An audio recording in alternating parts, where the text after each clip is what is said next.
Dear colleagues, please be seated. The sitting is open. I want to remind you that you should insert your badge before taking the floor. And as you begin your speech, please press the microphone request button once only. Wait for a couple of seconds, and then you can go on.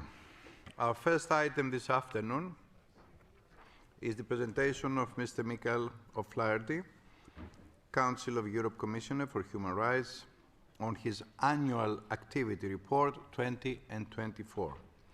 After his address, Mr. O'Flaherty will take questions from the floor. Commissioner, I invite you to take the floor.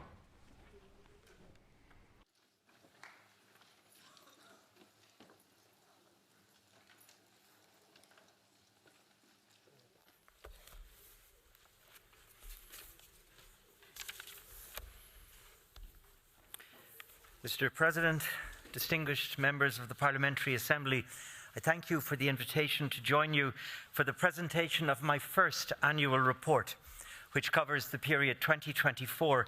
The document I hope that you have at your disposal, it's broken in 3 sections. The first, which is a novelty in these reports, is a set of my own personal observations on the situation as I saw it last year. Second, there's a very detailed description of the full range of my activities during the year. And third, in the exceptional situation of 2024, there's an annex setting out the work in the first 3 months of last year by my predecessor, Dunja Mijatovic. I would like to make some brief opening remarks before receiving your questions. Let me begin by sharing with you what we all are so deeply aware of, that we live in very troubling times, and that from the point of view of human rights, things are getting worse. Just to take the contemporary reality, we see in the last months a weakening of the centre ground in terms of standing up for human rights, a willingness of the centre ground of our politics increasingly to walk away from human rights commitments. Secondly, we see in this year a shift to a return rather to some form of great power politics, whereby the great issues that impact for our well-being are not being debated, discussed, decided in the multilateral spaces, but rather in other contexts without the protections of the systems, the laws, the treaties, and the standards. And all of this is taking place in the context of the new pandemic, the pandemic of disinformation. Now, in this very troubling time, all the great actors of state and society have a responsibility to engage to the fullest, and I consider that parliaments have an absolutely crucial role. In that context, I deeply appreciate the work of the Parliamentary Assembly. I've had the great privilege and pleasure of working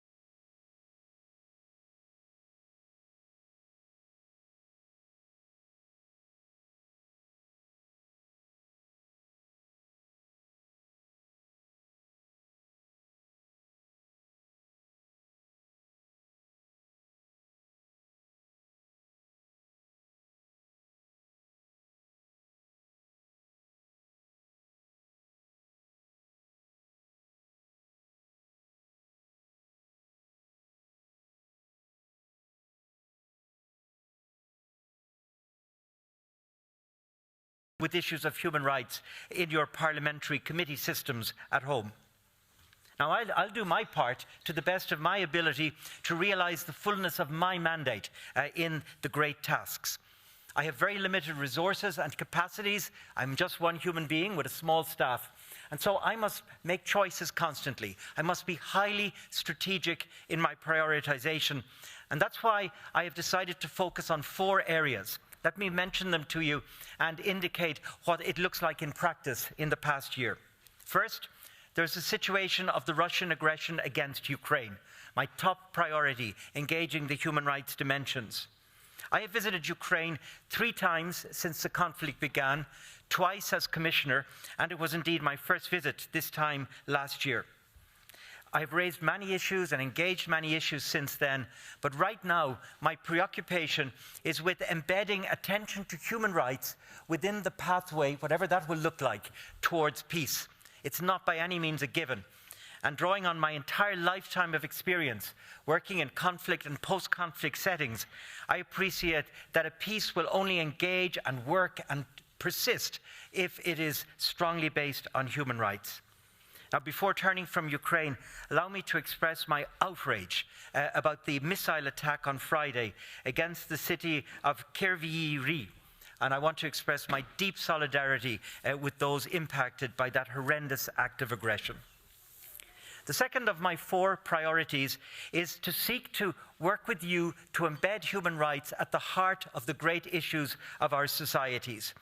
Let me pick just one example to illustrate my work this afternoon, and that is around the context of the management of migration. And in particular, in the past year, the phenomenon of the increasing securitization of borders, which in turn is raising multiple human rights concerns, such as respect for the right to apply for asylum and honouring of the principle of non-refoulement. In this context, I have engaged in or with at least 7 countries since April of last year: Greece, Cyprus, Poland, Lithuania, Latvia, Finland, the United Kingdom. Moving on to the third of my 4 priorities, it is quite different to the last one. It is not about the great issues, it's about the forgotten issues, the forgotten people, seeking out those most on the periphery of our societies and working in support of their human rights. And the group that has seized my attention in my first year has been the Roma and Traveller community, our communities, some 12 million people across our member states. And in the context of engaging their issues with a view to making a meaningful contribution to their well-being and the respect for their human rights, I have visited Roma communities and Traveller communities in Slovakia, Greece, Finland, Ireland. And just last Friday, I visited the Roma Documentation Centre in Heidelberg, Germany, and in coming weeks, I will visit North Macedonia. The outputs of these visits and my work is in the form of memoranda directed to the countries I visit, but also a major report which I will issue in the last quarter of this year, specifically on the topic of the empowerment of, or working with, Roma women for their empowerment. The fourth and the final of my priorities is standing up for human rights defenders. Civil society in general, and human rights defenders in particular, are the lifeblood of our societies. They're the beating heart of the respect for principles of human rights, democracy and rule of law, and they are under extraordinary pressure in far too many places. That is the basis on which I have had numerous engagements with human rights defenders in the field as well as here in Strasbourg. My current preoccupations in this context take at least 3 forms. The first is the contagion of foreign funding laws, discriminatory foreign funding laws, a relatively more recent existence of what I might call lobbying and influence laws, which again in practice are discriminatory, or in design and in practice are discriminatory. And third, the policing of protest. In the context of these and other issues, I have engaged in or with 8 countries: Azerbaijan, Bosnia-Herzegovina regarding Republika Srpska, Georgia, Greece, Italy, Poland, Slovakia, Turkey. And I'm looking with some concern right now at the situation in Germany. Let me add, in the context of human rights defenders, that I'm very worried about the extent to which members of and groups defending the LGBTI communities are coming under extraordinary dangerous threat in multiple countries. That has already been the basis for engagement by me regarding Georgia and Hungary, and indeed other countries in the upcoming period. But, Mr. President, distinguished members, allow me to conclude there and await your questions. But in closing these remarks, let me assure you of my ongoing, very close cooperation with you and your committees as we undertake our shared important work. Thank you.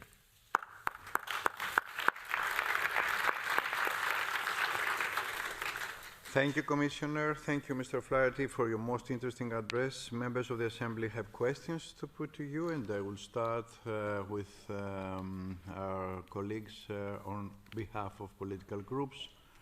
Lord Twigg is first from the Socialists, Democrats and Greens. Lord Twigg, you have the floor.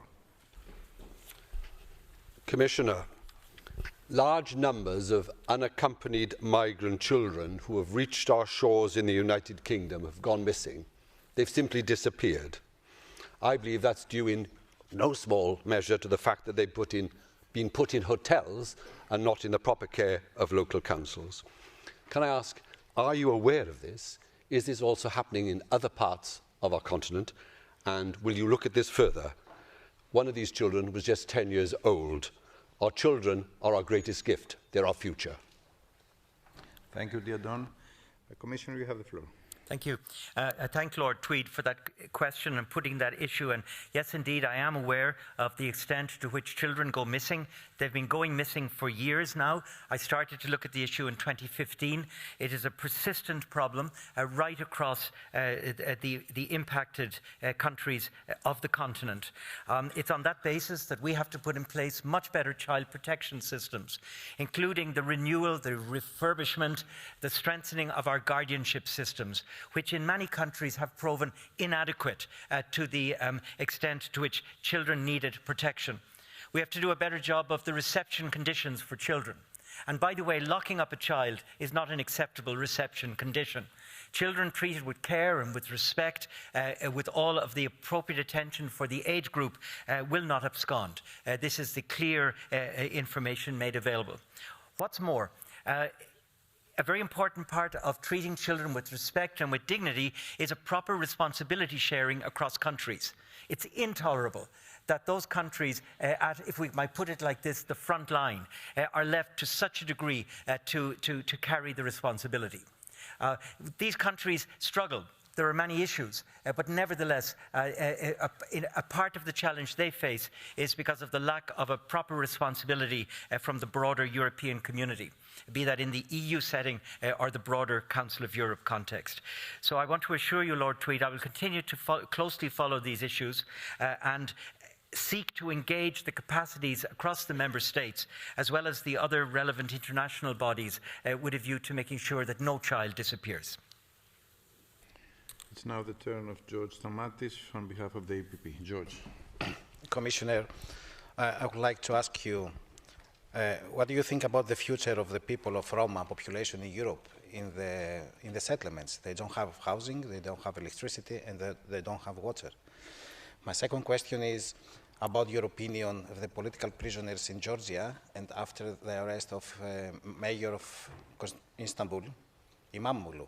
And the third question is, how can the Council of Europe, how can we help you in your job? Thank you.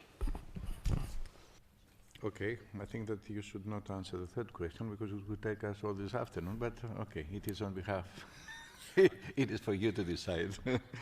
Mr. Flaherty, you have the floor. Thank you. My thanks to you, Mr. Tomatis, and I want to thank you also for our cooperation in standing up for the human rights of Roma during the past year. I have spent probably more time with the Roma communities than with any other group in Europe over the past year. And I've spent a lot of time visiting settlements, inadequate, deplorable housing. Frankly, I visited in the past year the worst slums I've ever encountered on earth. And I've worked in the poorest countries of the globe, and I never saw anything like what I saw in at least one Council of Europe member state during the past year. I was deeply, deeply shocked. If we don't solve the accommodation needs for Roma, then how on earth can they be expected to transform their lives? Without shelter, think about it, remove yourself from your shelter and think, without shelter, how could you hold down a job? How could your children be educated? How could your family flourish as a family? So getting a roof over the heads of people is arguably the primordial issue, the fundamental human rights issue from which we then can build. Now, I will be addressing issues such as this in the conclusions, the analysis from the work I've been doing over the past year. And I will be focusing in particular on the empowerment of women within the Roma communities to be the leaders who can move their communities to a better future. And one of the contexts, and in fact, I can say now, one of the 5 contexts for the concentration of the analysis will be accommodation. Turning to, you mentioned I didn't fully understand, you mentioned Georgia and then you mentioned Istanbul, or did I not hear you properly? So it was 2 different issues. Okay, I visited Georgia in the past year, and I'm very grateful to the government for facilitating my visit.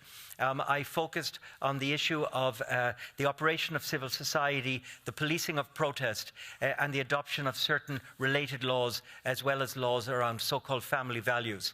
I laid out my positions very clearly in a lengthy memorandum to the government, which is available for review on my website. I will continue to follow up in each of those areas as a matter of priority.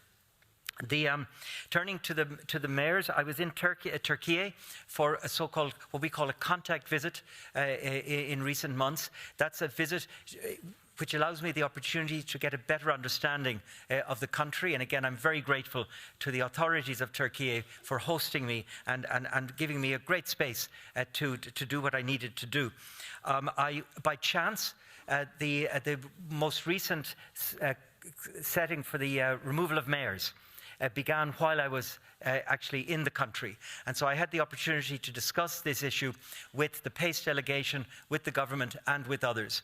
And I'm disappointed that those mayors who've been replaced, whatever about the merits or otherwise of the dismissals, were not replaced by their deputies, but rather by appointed state officials.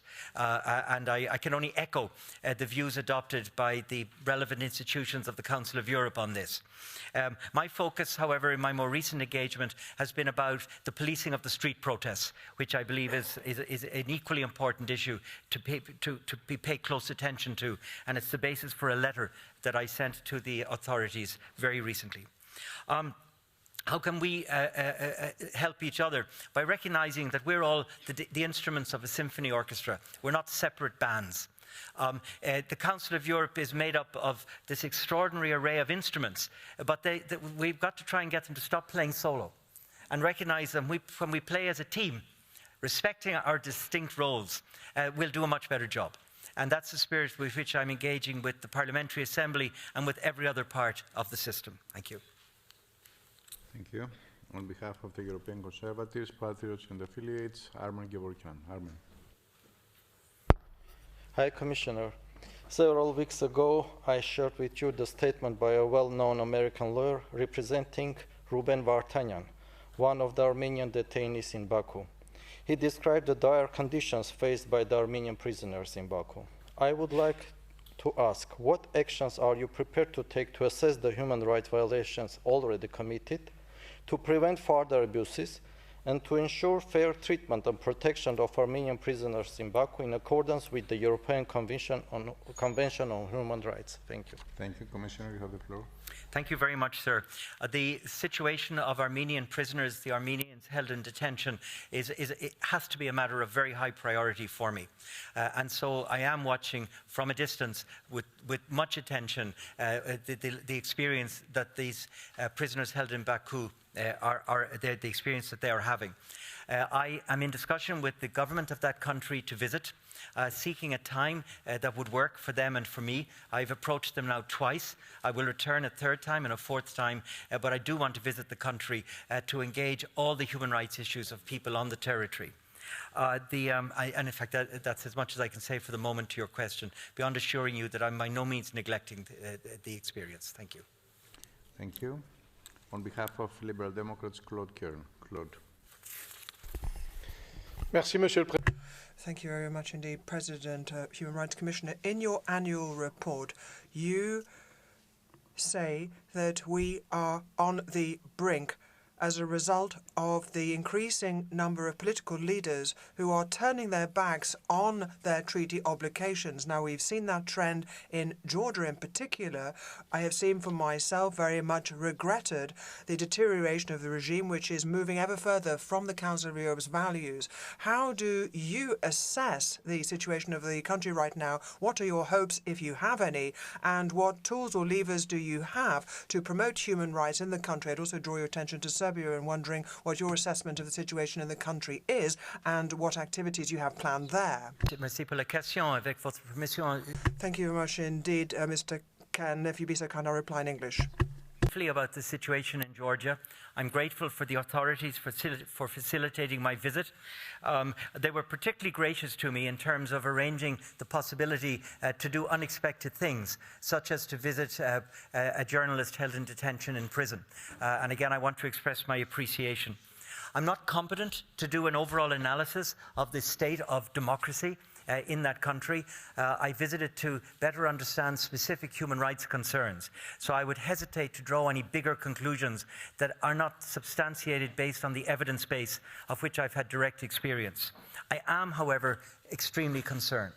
I'm concerned about the extent to which protest is being handled in a very heavy-handed fashion. I'm concerned that perpetrators of abuse against protesters are not being held accountable. There are investigations, but not prosecutions, notwithstanding that there are prosecutions of protesters who have been charged with offences. This imbalance leaves me rather curious.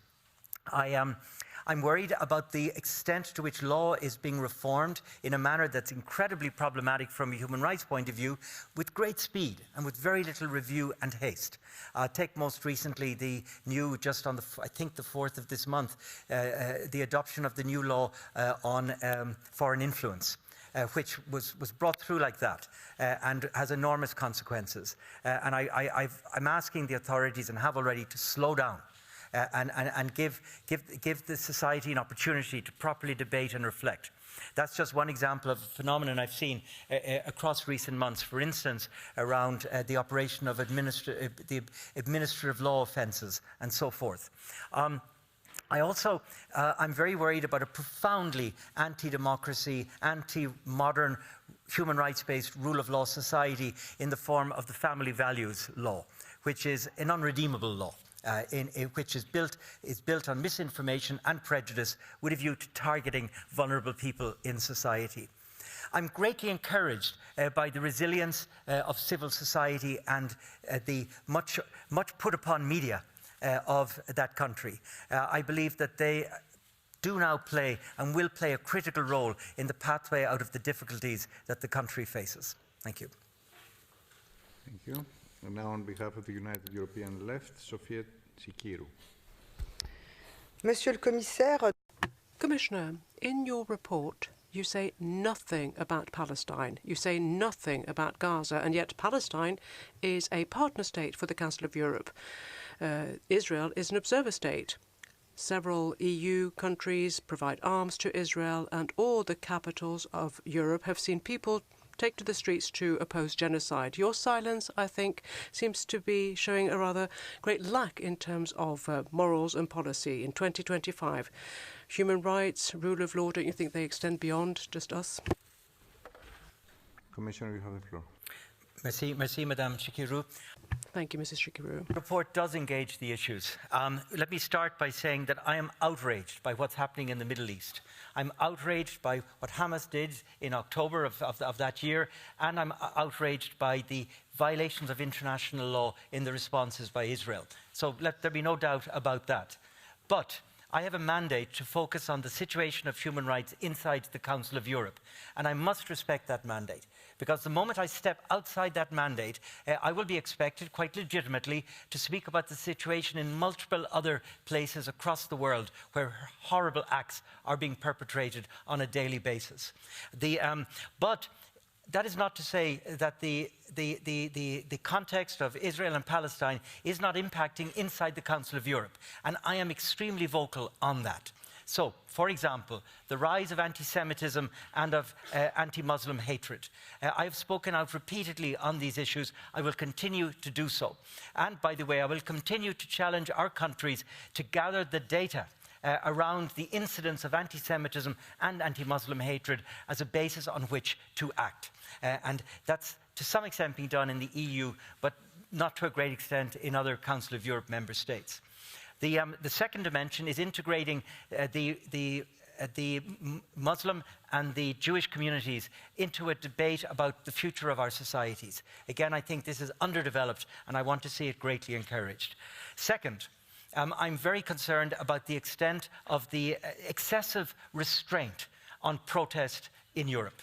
I think, for instance, of the situation in Germany, where we've gone too far in the application of restraint around legitimate freedom of expression, freedom of assembly and association. And that is something I'm looking at actively right now. I named one country, but it's actually a number of contexts. And third, as I've said, and by the way, I've said all of this to the Committee of Ministers, I'm very worried about the exchange of arms. And the Council of Europe must be extremely vigilant in terms of the use that arms and armaments and related technology, the use to which it is put by states in the region. Because we have to follow the value chain in terms of taking responsibility for the human rights impacts of our trade in or our transfer of arms. Thank you. Thank you, Commissioner. Now we're going on with the rest of our colleagues. We'll give now the floor to a group of colleagues, a group of three. First is Coleman Brenner. Hoher Kommissar. Commissioner.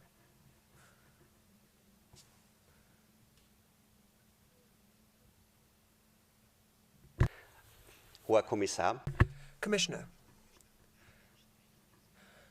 an important component of human rights are minority rights, and my question has to do with how you view the rights of classic national minorities and peoples across Europe.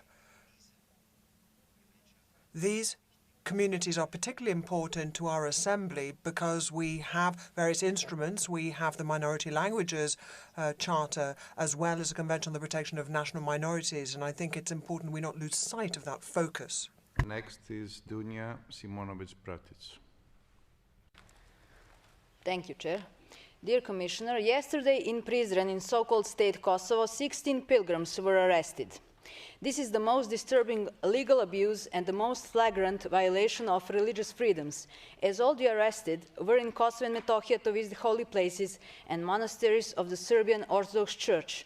Illegal regime in Pristina is trying to create a new history and to take over Serbian Orthodox monasteries and, in the final stage, to establish their Orthodox Church. What will you do to save people and to protect holy places? Thank you.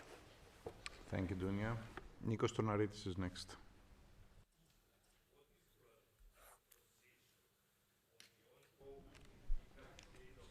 Nico, we cannot hear you. Have you inserted your card? Insert your card, press the button, wait for a second, and then start.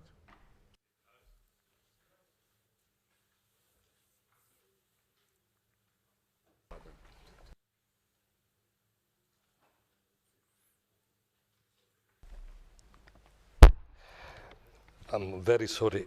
What is your position on the ongoing illegal sale of properties located in the occupied part of Cyprus, which were unlawfully taken from their rightful Greek Cypriot owners following the Turkish invasion of 1974?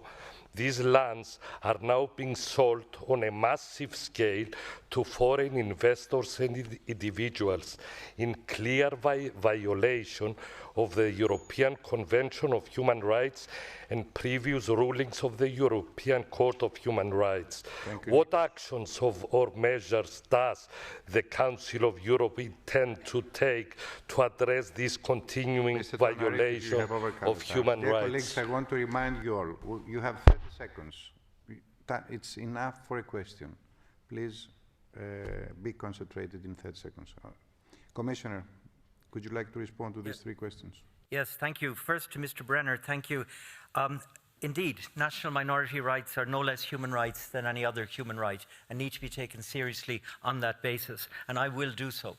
I will do so in very close synchronization, complementarity with the monitoring body under the Framework Convention and with the OSCE High Commissioner for National Minorities, whom I will meet, the new High Commissioner, whom I will meet in coming weeks. I have to tell you that I'm very committed to taking this issue seriously because while it's not quite analogous, if you come from the island of Ireland, there's a certain understanding of these issues that perhaps isn't shared universally in Western Europe. Turning to Madam Simonovic-Bratic, and thank you very much. I intend and hope to visit Kosovo soon. And in that context, I will stand up for the human rights of everybody in Kosovo, regardless of their origin, regardless of their religion, or rather in full respect of their origin, their identity, and their faith. And you have my assurance of that. I was not familiar with the issue you mentioned of just yesterday, but thank you for bringing it to my attention. And more generally, I believe that defending holy places, be it a church or a mosque or a synagogue, is critical to protecting human rights, democracy, and the very fabric of our continent. Mr. Tornaritis, thank you for your intervention. My approach to the island, the entire of Cyprus, is no different, as I've just said. I will seek to stand up for the human rights of everybody, wherever they are, including people who are physically in the northern part of the island. I will engage across the issues. Thank you for raising the issue of the property divestment, of which I'm not, to be honest, particularly familiar, but I will make myself familiar with the issue.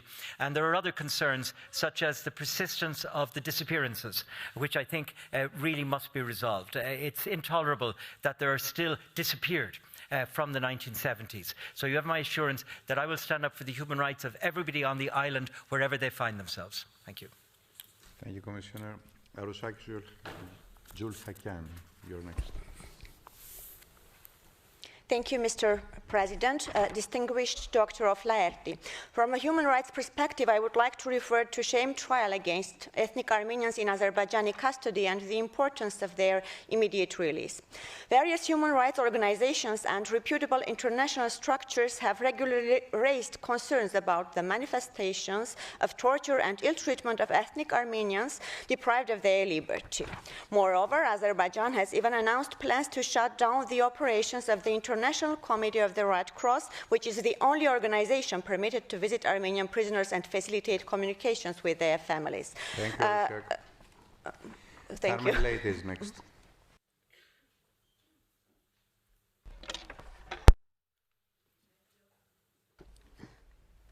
¿Se me oye? Can you hear me now? Yes, I think you can. Thank you very much. Thank you, President. I'm going to use the language of Cervantes, i.e. Spanish.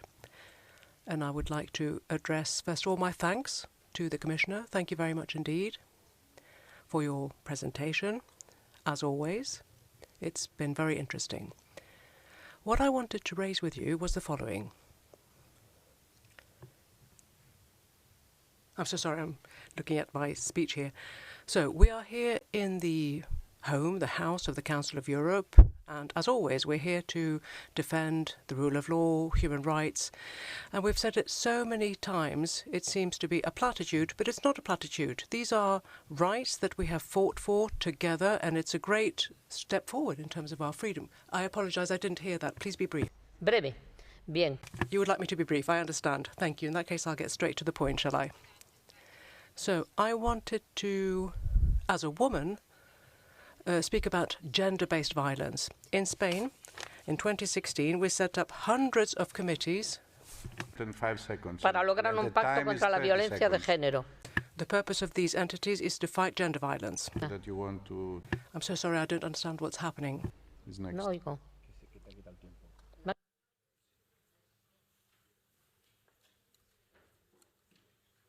Tamara? Is Tamara in?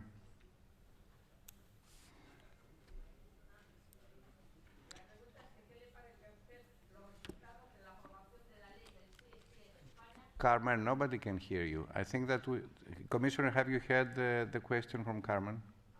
Yes, okay, he already got the question. If Tamara is not here, I will give the floor to Wanda Novica.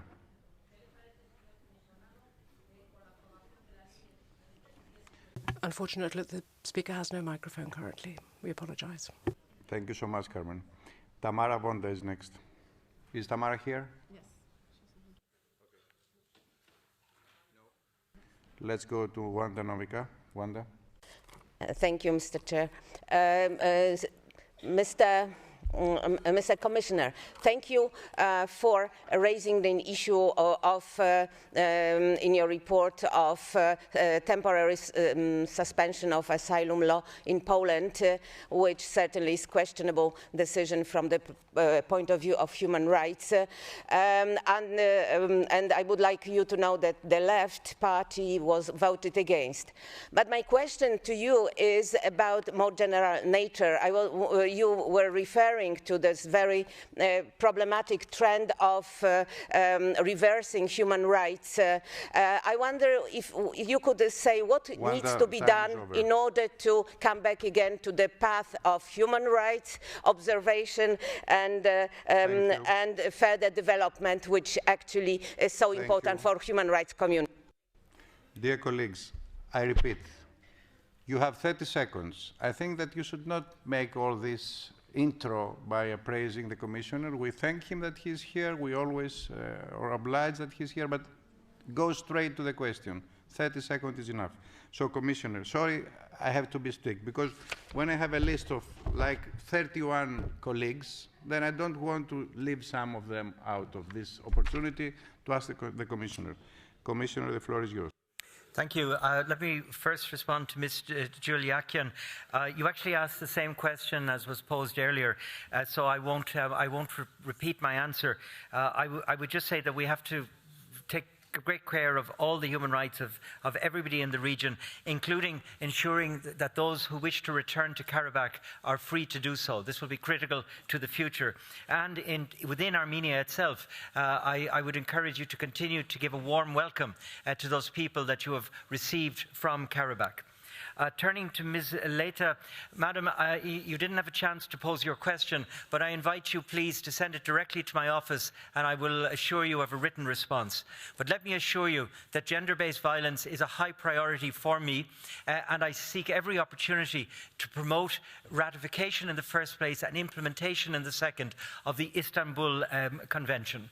And this is a matter I'm raising repeatedly with governments. But please send me your question, and I assure you of a specific response. Ms. Novica, you raised the situation of Poland, and indeed, the issue that has preoccupied me in your country has been the situation on the Belarus border, and I will continue to pay it close attention. It was the basis for a visit I undertook and for four different exchanges of correspondence with the authorities. How do we come back to human rights? In the very brief session this afternoon, all I can say is we have to realize what we're losing. We have to realize that the very careful construction to see us through to the future without death and destruction has at its heart, as its golden thread, respect for human rights. We lose that and the whole thing can, and frankly I believe will, fall apart. So first thing is wake up and get furious and use the full tools of our armories across our different mandates and functions to shout enough. Let me leave it for there today, but I would look forward to a deeper discussion with you on another occasion. Thank you. Evgenia Kravchuk is next. Thank you. I'll go straight to the question. Mr. Flaherty, during your visit to Ukraine, you said that the peace should be about people, not about minerals. How do you assess the recent international initiatives to stop the war, and how it's addressed right now the rights of the victims in these initiatives, including the victims of war crimes, children, internally displaced people? And do you see any risk that the issue of human rights will be sidelined? Thank you. Evgenia. Liz Christopherson.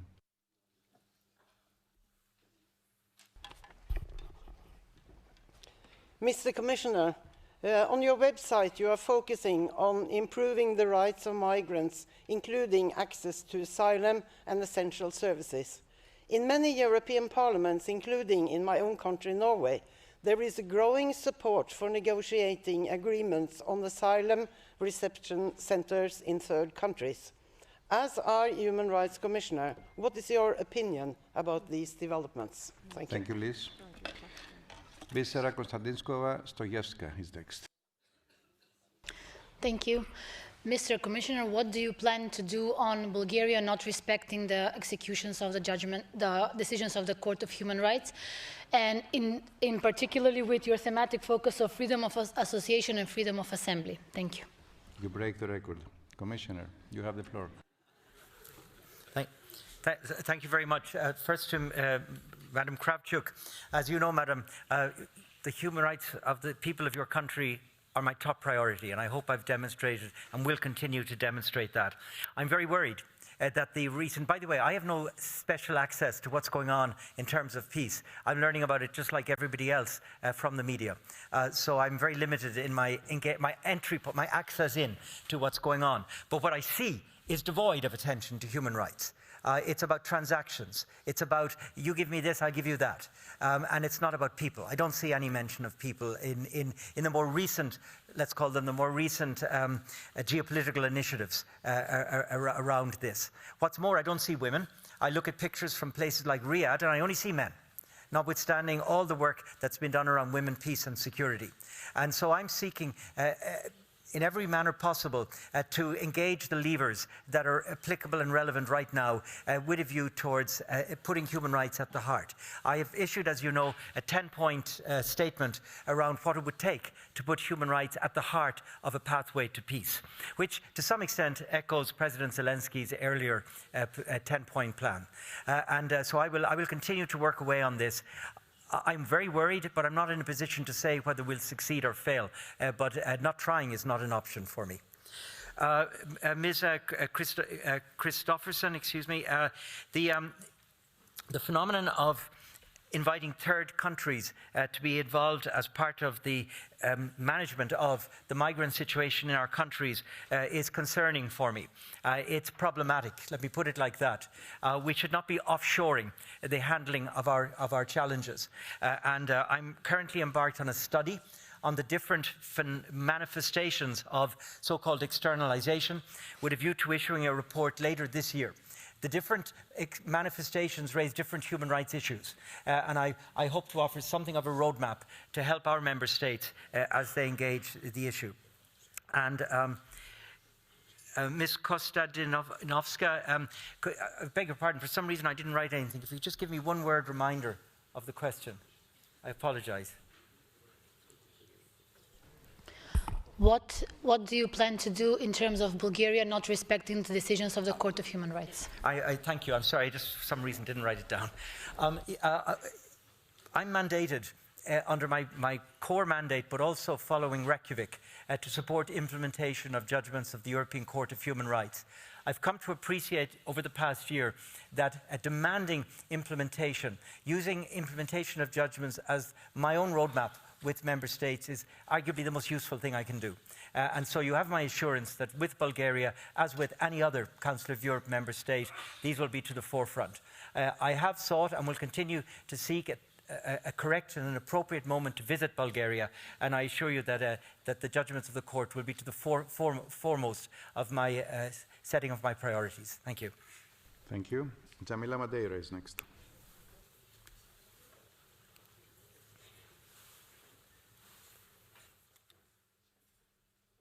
Jamila, have you inserted your card? Okay, just press once and wait. Once. Yeah. We all know your mandate. You already referred it. We also know your abilities to build peace. And Gaza is not just another place in the globe. It's next door east. We have historical responsibilities. Human rights are being challenged and tortured. We need the Council of Europe to be next to those people, Palestinian and Israeli, that shout and very loud for peace. Can we count on your abilities, the abilities that we know, that you will be a player to build peace in that ground? Thank you. Thank you. Naomi Katsia is next.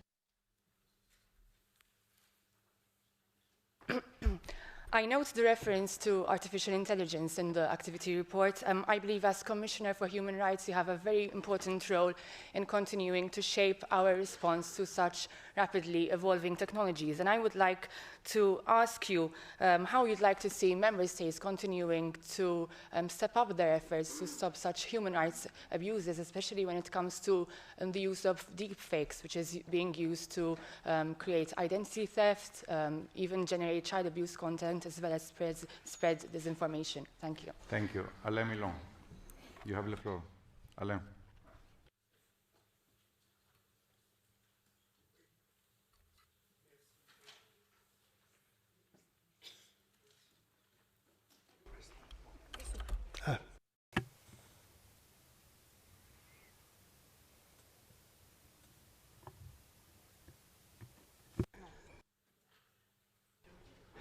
Merci. Thank you very much. Thank you, President.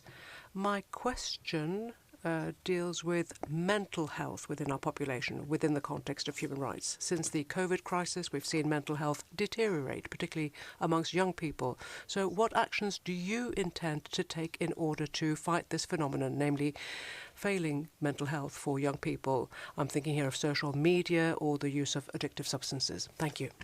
Commissioner, you have the floor. Thank you very much, Ms. Madeira. Please do not take the answer I gave earlier to your colleague as in any way an indication of a lack of recognition of how serious the situation is. I fully appreciate the extent and the scale of the horrors. I hope I presented a rational explanation as to the approach I'm taking, which is that I will stay fully and deeply committed around the extent to which the conflict is impacting within our Council of Europe member states. And you can count on me for that. Turning to Ms. Katja, yes, effective human rights-based oversight of artificial intelligence is a huge preoccupation of mine. And in that context, I both welcome the adoption of the Framework Convention and I call for its swift coming into force, while recognizing that it doesn't fill all the spaces, including in the context of the operation of the private sector and of the security context. I also, for the specific context of the EU, I recognize the AI Act, albeit it too, while valuable, is not comprehensive. In terms of the contemporary issues, disinformation is indeed one, including deep fakes. It requires a much bigger investment from most of our member states in terms of a recognition. Some of our member states have the equivalent of a government ministry dealing just with disinformation. Others still more or less ignore it. And that's massively problematic as we see from the extent to which lies are informing, for example, so much political discourse and voter decisions. And so we will continue to need to take this very seriously across the range of actions, such as, for instance, digital literacy, which is still inadequately addressed in many of our schoolrooms.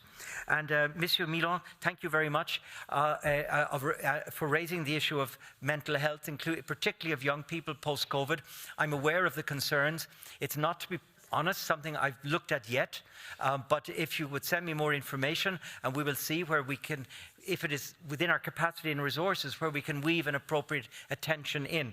But I'll stop with this. I do recognize that I am engaging on dimensions of it, such as through oversight of artificial intelligence, because to some extent at least, it's very closely related to the online space. As we were all reminded so very powerfully with this Netflix series just 2 weeks ago, I think it's called Adolescence, a reminder of the interconnection of the two phenomena. Thank you. Thank you. Joe O'Reilly. Joseph, you have the floor.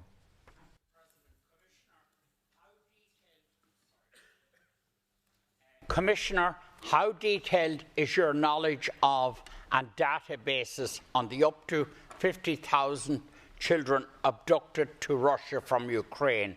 What steps are you taking to rectify and with what success? Thank you.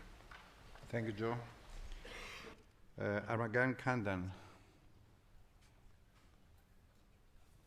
Mr. Commissioner, did you know that if a child is born in Cyprus to a mixed marriage, with one parent being Turkish Cypriot and the other being from Turkey, the Republic of Cyprus in most of the cases refuses to give him or her citizenship.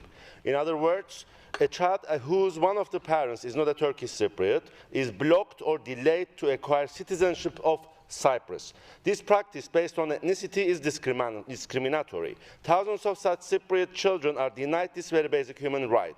Soon we will see a lot of applications coming to the ECHR. Thank you. Thank you, Ragan. Anna Christina Mikonen is next.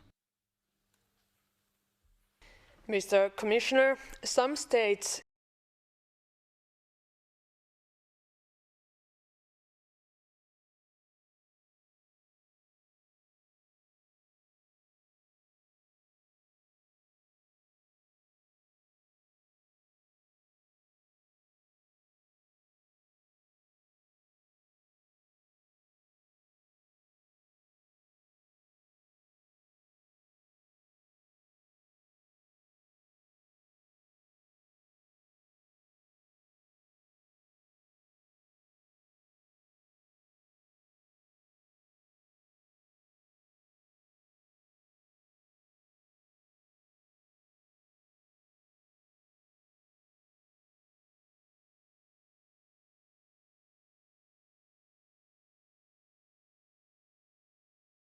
developed a very close collaboration with Dmytro Lubinets, the Ombudsman of Ukraine, to this end. And he has reported in recent weeks that he has had a remarkable success with literally the negotiation of the release of thousands of children. And I will continue to offer him every possible support in that regard.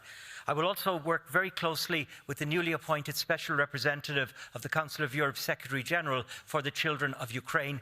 And returning to Madam Kravchuk earlier, I will work extremely hard to seek to make sure that the return of these children is an integral element of whatever outcomes will come in the path towards peace. Turning to Mr. Kandan, again, I can only refer to my previous answer with regard to the human rights of the people of Northern Cyprus. I will pay attention to human rights based on the international standards, European Convention and the other standards of every human being on the island of Cyprus, whether they're in the northern part of the island or elsewhere. You have my assurance of that, and I'm seeking an early date to visit to gain a better understanding and a deeper engagement. Ms. Mikonen, I've done a lot of work around the issue of the instrumentalization of migration since I took up this mandate, and I will continue to do so. I have visited either now or in my previous positions, I have visited every impacted border with Belarus and with Russia. The instrumentalization is a dreadful, reprehensible human rights abuse, but we need not respond to it by lowering our human rights standards. I remain entirely unconvinced that we have to securitize those borders, we have to qualify protection for non-refoulement, we have to tolerate pushbacks, we have to put at risk the right to, well, we deny the right of the application to make an asylum claim, and on it goes. The securitization is different in each of the impacted countries, but it is overall completely unnecessary. The numbers coming across these borders are modest and they are manageable. How is it that we have the capacity to grab people who come across at a jump over the fence, let's say, and bring them to a border crossing to send them back, but we don't seem to have the capacity to bring them to a reception centre? Makes no sense. And what's more, if we would bring them to these reception centres, they would encounter the necessary expertise to do such things as vulnerable assessment. I'm not saying that everybody has a right to cross the border by any means. I'm simply asking that we respect the basics of human rights and we do not give to Russia and to Belarus the own goal that they are seeking of a reduction of our commitment to the rule of law. Thank you. Thank you. Lesia Zamburana is next. Is Lesia here? No. Gergely Arato. Dear Commissioner, have you get any answer from the Hungarian authorities regarding the ban of the Budapest Pride? Do you make some assessment of the other aspects of this law regarding, for example, the automatic face recognition for automatic punishment from the participants. Thank you. Thank you. Crispin Grigorian. Thank you. Commissioner, my questions have already been raised by my colleagues and answered. I want to say thank you to you, and we have had the chance to shortly discuss this before. And I want to express hope that Azerbaijani authorities will grant you access to Baku, but also I want to express hope that there will be more measures and tool set that you envisage to use to address the issues. Thank you very much. Thank you. Kasper Plazinski.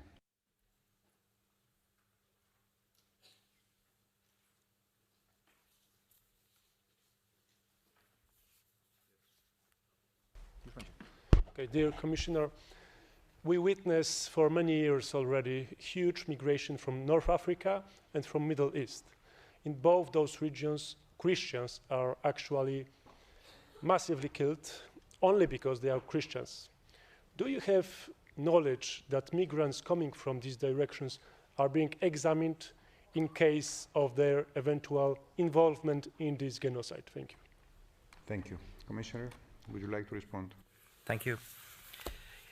Thank you. First, with regard to Mr. Arato's question concerning Hungary, I've written twice to the government of Hungary in recent weeks. First, on the 19th of March, regarding the proposal announced in a speech of the President regarding some kind of an initiative against what were described as fake civil society organizations, expressing my concern, albeit we didn't have any details.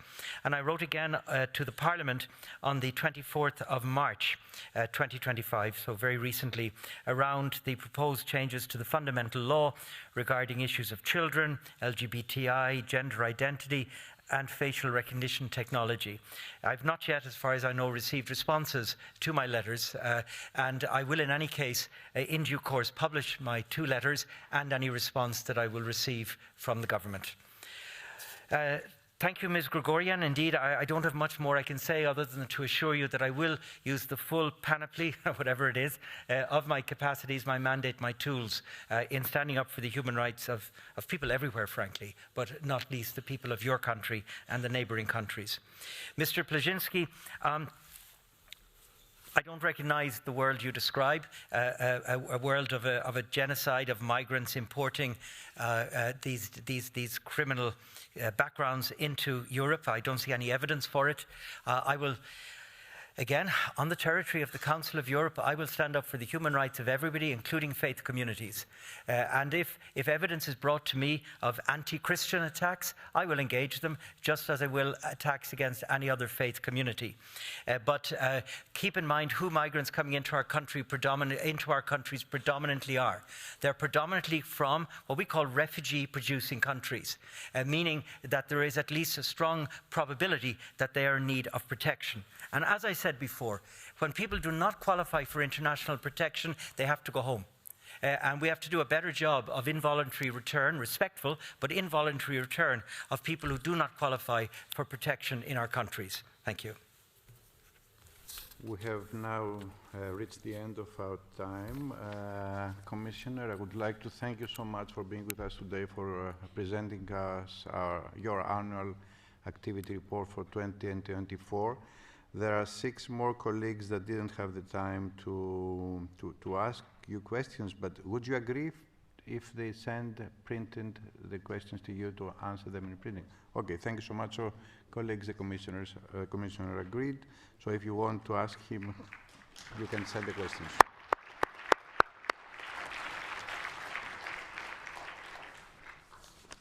We will now continue the joint debate on the progress report of the Bureau and the Standing Committee, which was presented by Mr. Andrei Hunko this morning.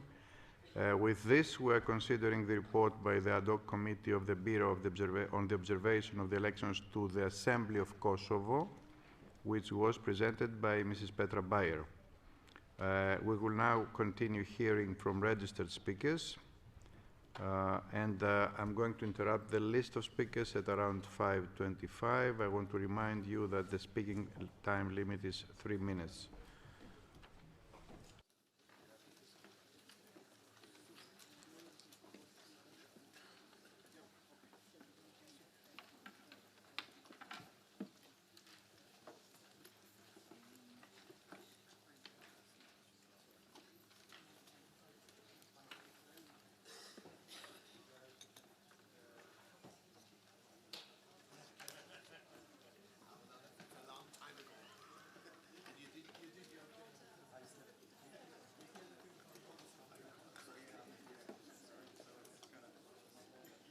So I will give first the floor to Biljana Pantic-Pilsa.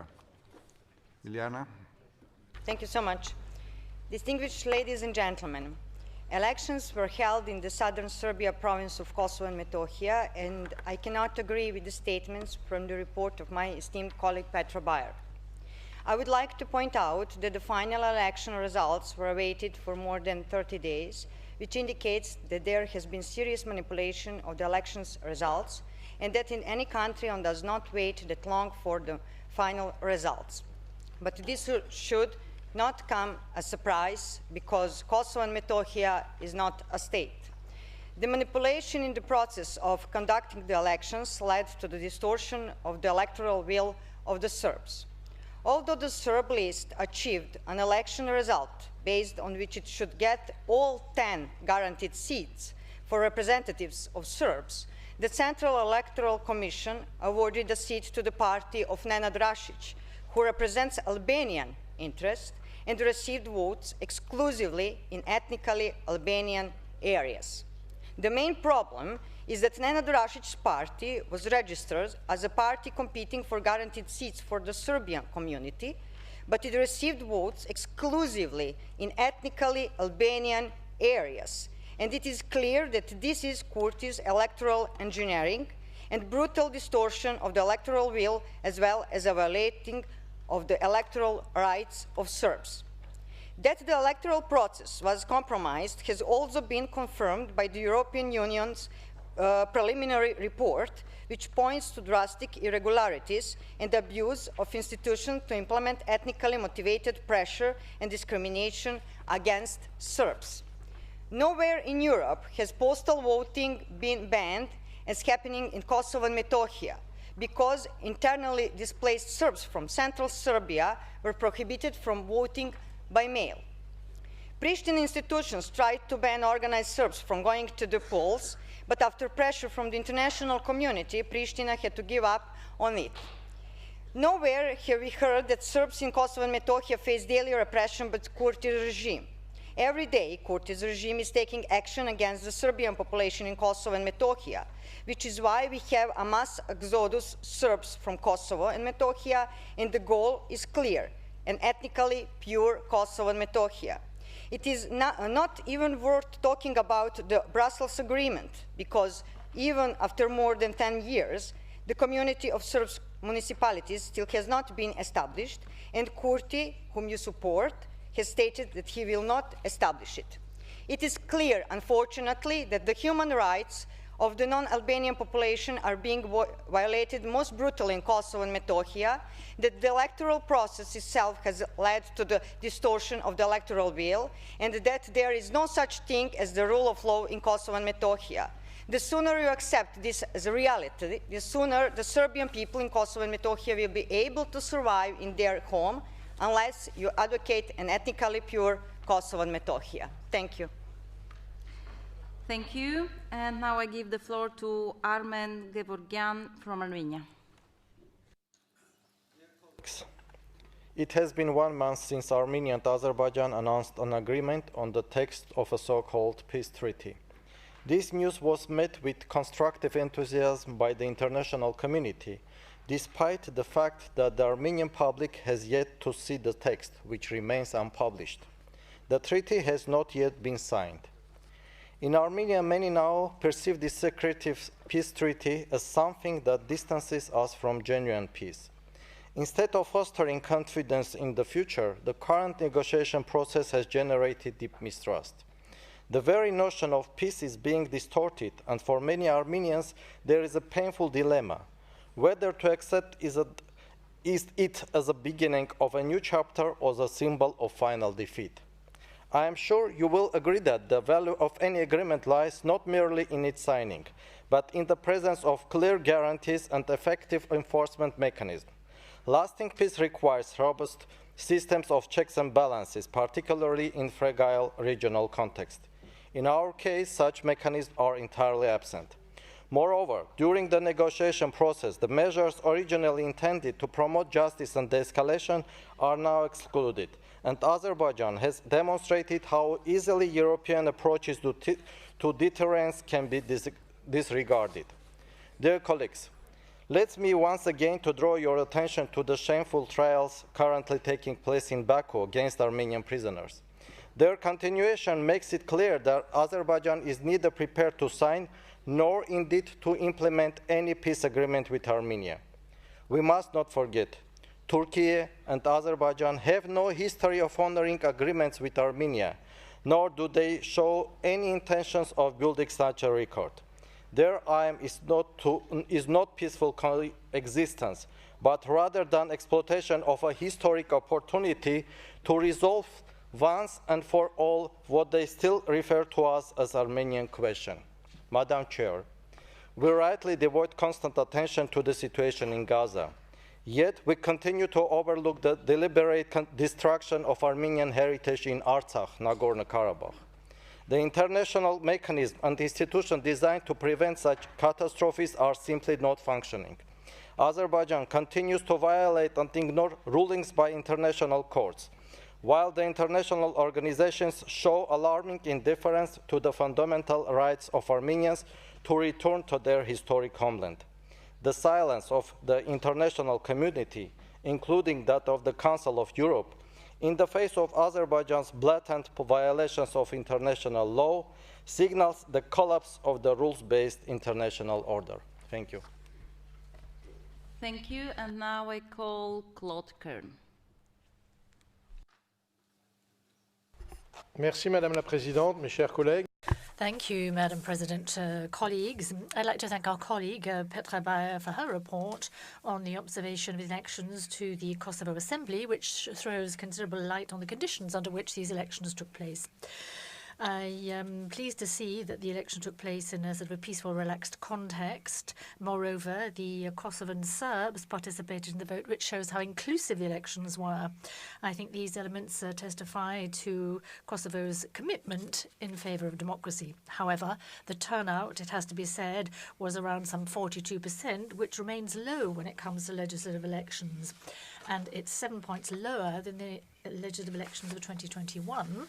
Mr. Kurti, whose party has a majority, without that being an absolute majority, it would be important now to reach agreement with other parties in order to form a majority and start tackling the difficulties facing the country, namely corruption, unemployment, and tensions with Serbia. As you know, Kosovo wishes to become a member of our organization. For that to happen, the Serb minority residing in Kosovo has to be perfectly integrated, participating actively in the life of the nation. That supposes the establishment of an association of Serb municipalities in Kosovo, a body that would be responsible for guaranteeing the specific rights of Serbians in Kosovo. I would add that the flare-up intention that we saw last year should encourage our organization to step up its efforts in favor of dialogue between Belgrade and Pristina in cooperation with the European Union. Progress also needs to be made when it comes to the rights of women. Online hate speech against women that we heard of during the last elections are unacceptable, and I hope that the new government in Kosovo will take measures in order to combat this phenomenon. The Kosovan diaspora is large indeed, and it's normal that it can participate in the elections. The Electoral Law 2023 offers a number of differing options when it comes to voting in order to encourage the participation of the diaspora. However, precise electoral lists or electoral roll need to be drawn up in a strictly regulated context in order to avoid fraud and manipulation. In April 2024, our Assembly spoke out in favour of Kosovo's joining the Council of Europe without that in any way preempting the position of individual member states with regard to the status of Kosovo. The Committee of Ministers has still not made its position known, awaiting the realization of a certain number of preconditions in order to place this item on its agenda.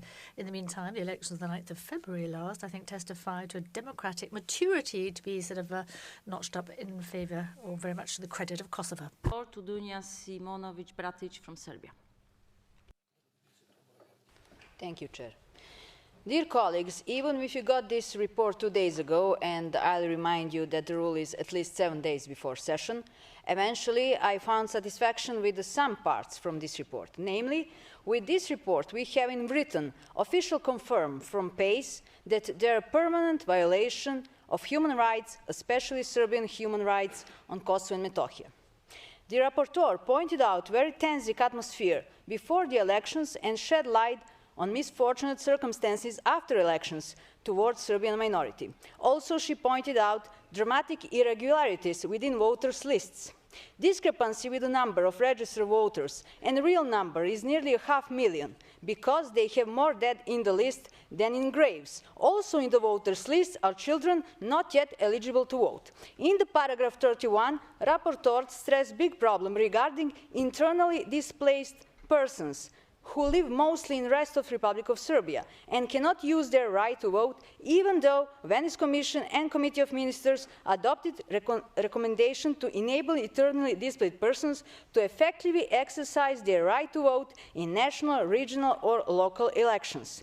There are more than 250,000 people with that status. Only legitimate and authentic representative list of Serbian minority is Srpska lista.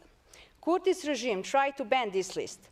International community put a pressure on that decision and they participate. At the end, from 10 seats for Serbian minority, Srpska lista won all 10. But Kurti's regime stole one mandate and gave it to Nenad Rašić, who is only Serbian by name. In reality, he is a loyalist to Kurti's regime who got his votes from Albanian majority areas. Bullying representatives of Srpska lista is continuing. Yesterday, from their Ministry of Justice, we could hear that they want to abolish its very existence and mark it as a terrorist group. Vjosa Osmani, after the elections, stated that there is no chance to establish Association of Serbian Municipalities. That was the main request for Kosovo entering Council of Europe.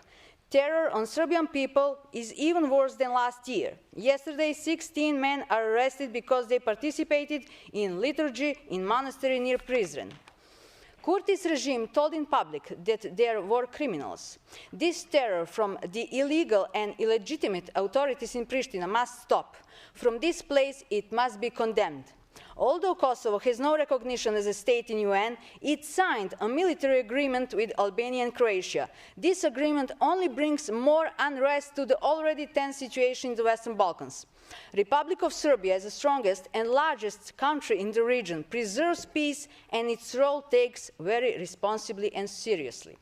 Dear colleagues, summarizing this report as a member of Serbian delegation, I can only add that if you look at this report objectively, you can only be more certain that so-called Kosovo could not and must not become a member of Council of Europe. Thank you. Thank you, Mrs. Simonovic. And now I call Paweł Jabłoński from Poland. Thank you, Madam President. Dear colleagues, on progress report, and once again we will debate many issues here. We will condemn human rights violations all across the world, even outside Europe, very important things. But we again turn the blind eye to the problems that we have here at home in Europe. In Romania, a politicized court first annulled the presidential election, then a politicized electoral bureau banned a candidate with the strongest popular support from running in these elections. In France, a politicized judicial body decided that a candidate with the strongest popular support is banned from running in the elections even before a final court ruling in the first instance. Now that's the rule of law, isn't it? In Iran, before every presidential election, there is a Guardian Council that rejects almost all the candidates that do not comply with the values of the Islamic Revolution. And it seems that now in Europe, we will have similar councils that would reject candidates that do not comply with the values of liberal left. What is the difference here, dear colleagues? Because the principle is the same. The ruling elite wants to stay in power. In Iran, it is an Islamic elite. In Europe, it's a left liberal oligarchy that is ready to weaponize criminal justice system to achieve the main goal, remain in power, even against the will of the people. Is that the famous European rule of law? Is that the revered European democracy? No, dear colleagues, it is fear. It is fear that the people will reject left-wing and liberal governments. And I would like to urge you, dear colleagues, especially from the left side, be not afraid. Do not be afraid of discussion here in this assembly, and most of all, do not be afraid of the people. Let democracy win. Let's discuss it here, even if it means that you will lose. Thank you. Thank you, Mr. Jabłoński. And now I call Mr. Vladimir Dordevic from Serbia. Thank you, Madam Chair. Dear colleagues, today we speak about elections in a place built on stolen Serbian land, on terrorism, violence and blood. A place where Serbian Orthodox cemeteries were destroyed, where UNESCO-protected monasteries were turned down, where the century-long presence of the Serbian people has been systematically erased. A place where the Yellow House became a symbol of horrifying crimes, kidnappings, torture and organ trafficking that no one has ever truly investigated or punished. Today, the West calls these elections democratic, even though they are anything but. Albin Kurti, just like other authoritarian leaders, is using fake elections to hold into power. In the vote held on February 9th, his party got most votes, but not the majority. He won the 48 seats, far from 61 needed to form a government. Now, 2 months later, there is still no government. Negotiations drag on while the voice of Serbian people is being silenced, and their rights are reduced to statistic error. This is just another act in political farce, played out on land that is still beats in the memory of truth. And the truth is, Kosovo has always been, is, and will be part of Serbia. So let me remind you, it was this Kosovo, this president that break of Serbia's sovereignty, this violation of international law that gave Russia its excuse for aggression against Ukraine. And now, while you sit here and support Ukraine, it's hypocritical not to do the same for Serbia. You forget, Putin pointed directly to your actions in Kosovo. He said, if small EU countries can support Kosovo's secession, then Russia, world power, can take back its own stolen lands. So let's be clear, aggression is aggression. International law is international law. There is no such word as president in it. You invented. And now, what you created is coming back. It's coming back to all of us. And so, only question remains, who is next? Thank you. Thank you, Mr. Dordevic. And now I give the floor to Alain Milon from France. Merci, Madame la Présidente. Thank you, Madam. Now, my address will be slightly different from the two previous ones. I'd like to thank our colleague Petra Bayer for her report and also welcome the overall success of the elections in February 2025. They were pluralistic and they were held amid growing democratic maturity in Kosovo. It's also commendable that this election was organized in line with the new electoral law adopted in 2023, implementing numerous previous recommendations from the Council of Europe. That shows the commitment of Kosovo to align its democratic practices on European standards. It's also encouraging to note the return on the political scene of the political party which represents the Serb minority, which gained 10 seats reserved for that minority. It's crucial that all minorities be able to be represented in the national parliament, and we hope that that will contribute to a more balanced representation and constructive cooperation between the different communities.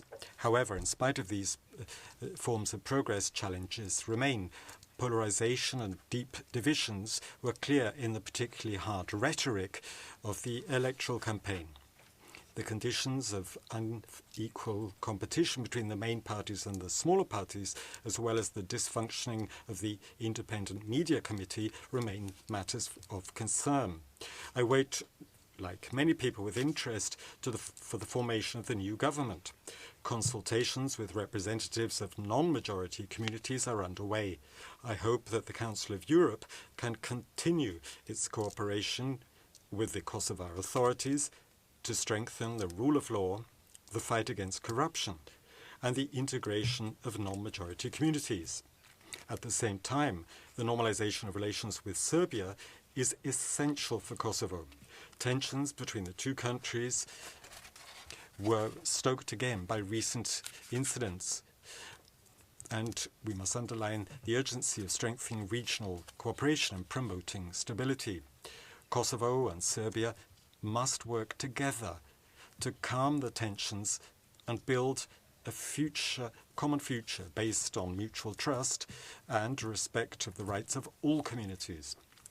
All in all, the February 2025 elections in Kosovo represent a significant step forward, but they're only one stage on the way to stability and European integration. Normalization of relations with Serbia is obviously the key to overcome the remaining obstacles and foresees membership of different international organizations. Thank you, Mr. Milon. And now I call Yevgenia Kravchuk from Ukraine. Thank you, Madam Chair. Dear colleagues, of course, we're discussing important issues, the violation of human rights around the globe, but I want to bring your attention to what happened in Ukraine just a few days ago, a brutal attack on civilians in the city of Kryvyi Rih.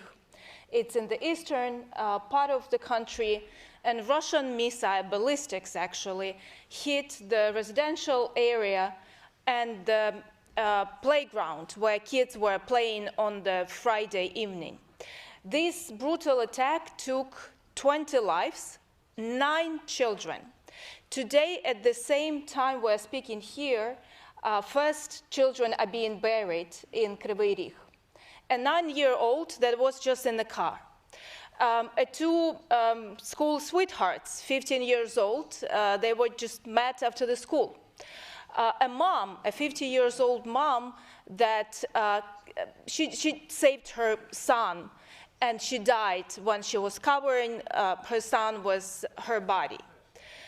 And of course, it's the violation of the right to live. That's what Ukraine is constantly these years going through. And it's even more important to underline that during this peace negotiation, what we hear, that cannot be a peace without justice to these people. And at the same time, Russia claimed they attacked NATO instructors in the restaurant in that area, which is, of course, fake, lies, propaganda, and that's what they're probably trying to address to your societies as well. And of course, we need to take care of democracy, and I think that PACE, Parliamentary Assembly of Council of Europe, and Council of Europe should be a moral compass, should be a stronghold of the respect to democracy, respect to the human rights.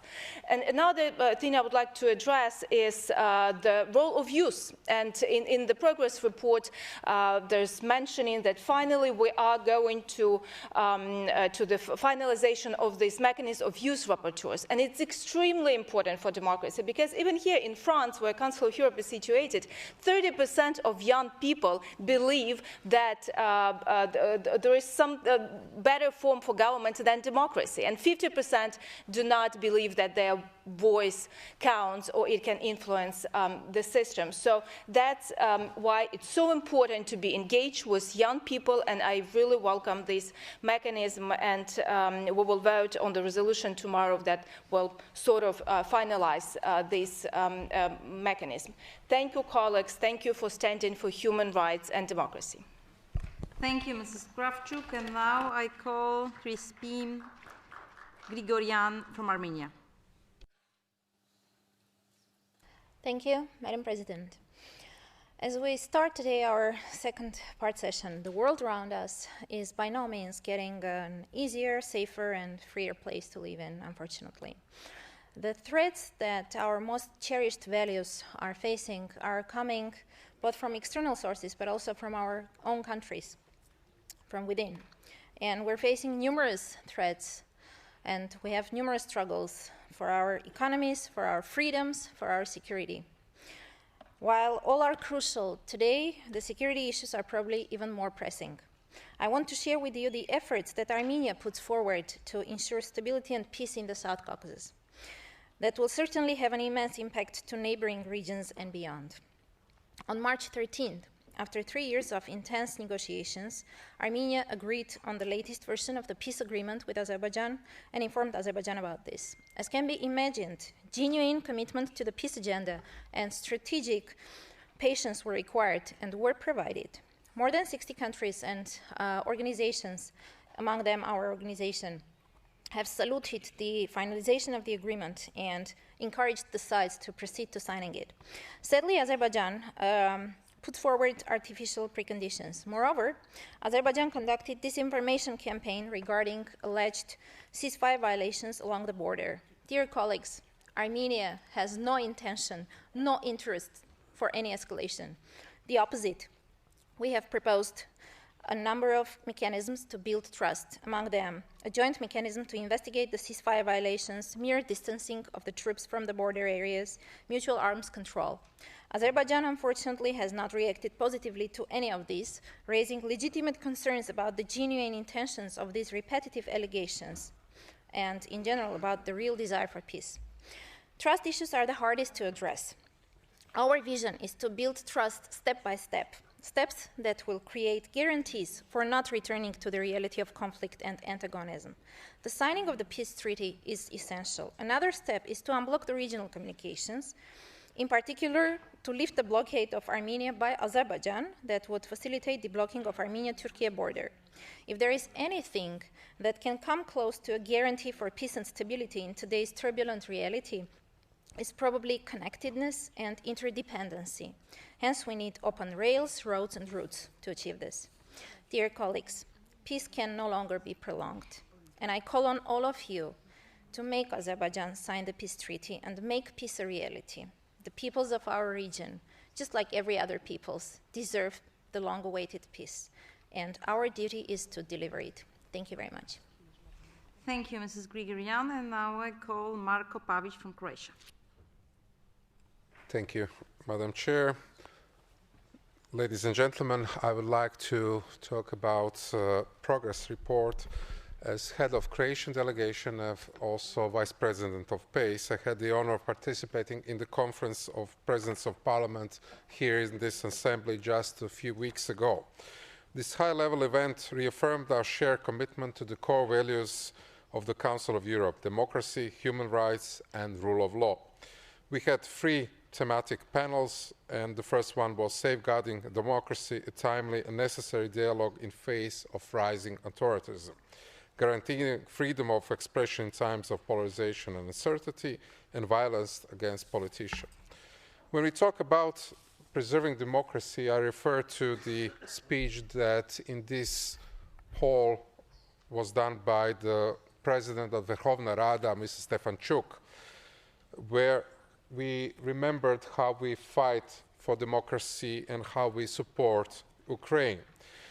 Croatia supported Ukraine all the way around, from hosting the first Crimean platform summit in Zagreb to most recent visit by the Speaker of Croatian Parliament, Mr. Jandrokovic, to Bucha.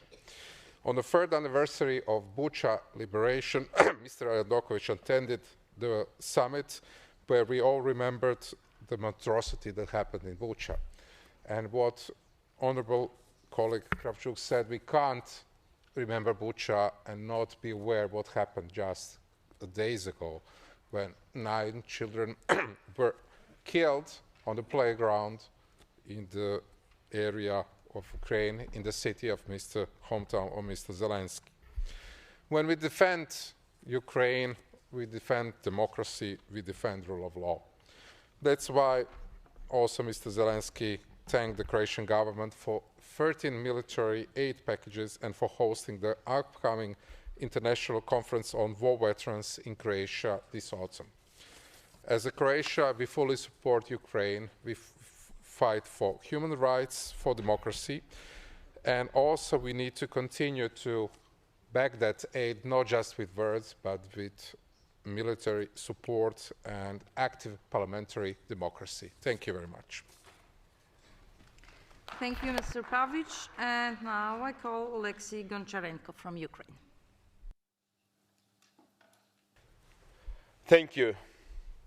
3 years old was Timothy who was killed in Kryvyi Rih on the playground last week.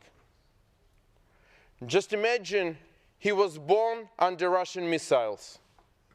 He was born after the start of Russian full-scale invasion. And all his short life, 3 years, he lived in the war. He didn't know what other reality exists. And when he was 3 years old, he was killed by Russian missile. It happened because Ukraine is not protected from Russian missile attacks, and they are killing absolutely deliberately civilians, like that time in Kryvyi Rih when they killed 19 people, including 9 children. One more fact: 39 seconds. 39 seconds, exactly 1 year ago, Russian missile was in airspace of Poland. And Poland did not intercept it. And then Minister of Defense of Poland came and said, you know, after 39 seconds in our airspace, Russian missile returned back to Ukraine. That's it. Tell me how it can be. What is this saying to Putin? How much it emboldens Putin to kill more and more and more. Even when Russian missile entered European airspace, Europe was waiting when it will come back to Ukraine. Maybe to kill somebody, maybe not. How you can explain this to me? I can't. It's the time to act. Especially now, especially when you see what's happening with American support. We need decisions from Europe. All these summits, talking, all these, sorry, it's an F word. They don't work. Coalition of willing, coalition of strong, coalition of not so strong, coalition of waiting, and that's it. Several steps which can be made by Europe right now. Seize Russian assets, 200 billion euros. With this money, we can buy weapons, we can stop Russia. And it's not Europeans who should pay for what Russia did. We're still looking at this money. They are frozen but not seized. Second, concentrate air defense on Polish-Ukrainian, Romanian-Ukrainian border. And just protect yourself, Europe, from Russian missiles and drones. And by this also protect part of Ukrainian territory. Make this umbrella which will save hundreds of lives. 3, contingent to Ukraine. Boots on the ground, not to fight. I understand no European mother wants her child to die in Ukraine fighting against Russia, but to protect Ukrainian-Belarusian border, Transnistrian part of Ukrainian-Moldovan border, and by this free Ukrainian forces to fight, to stop Russians. We need not coalitions, we need decisions, and we need them now. Thank you very much. Thank you, Mr. Goncharenko. And now I give the floor to Saranda Bogujevci, Assembly of Kosovo.